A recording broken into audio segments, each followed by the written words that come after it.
Okay. Now, when we talk about forecasting, right, whether it's accurate or inaccurate, uh, forecasting basically depends on just three things, right? What's been your past, what's your current, and how does your future look like, right?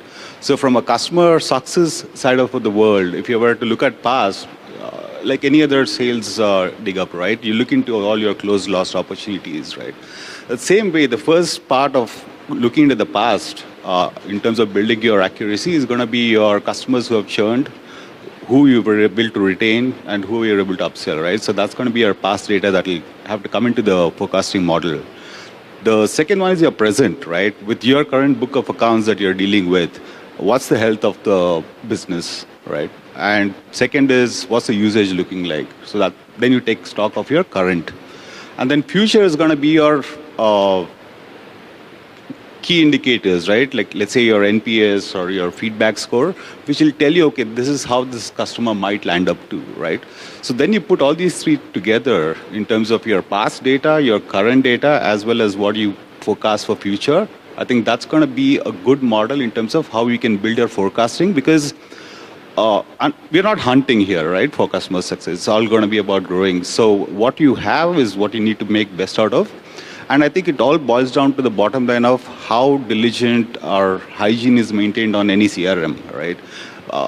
Most of these things break purely because of hygiene, right? So that's my take. Hygiene is a big thing.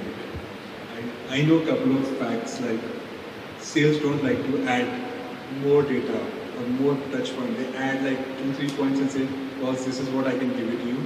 There will be a separate team who come and look after each and every part of that like CRM and try to add more information to keep the hygiene system all the time up.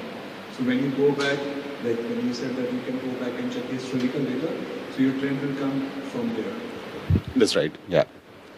So then, depending on the industry and the kind of customer cohorts that you have, right, then you can put a weighted for each of these three. How much of weightage do you want to give for past data? How much for your present? And what are your key indicators for your future? Then your forecasting model will get accurate over quarters, right? You keep learning from your own data as in how it keeps moving on. And there has to be, as I said again, hygiene is the basics because from a CS side of the world, they know the customer, they're talking to them day in and day out. It makes sense for them to overutilize whatever tools that they have. Now with AI coming in as well, document as much as you can, right? Now, let's say I have a conversation with a customer. Can I go back to that recording and just ask the Gen AI, what are those key insights? What are the risks? And just put it in the CRM, right? So that is kind of missing. Actually,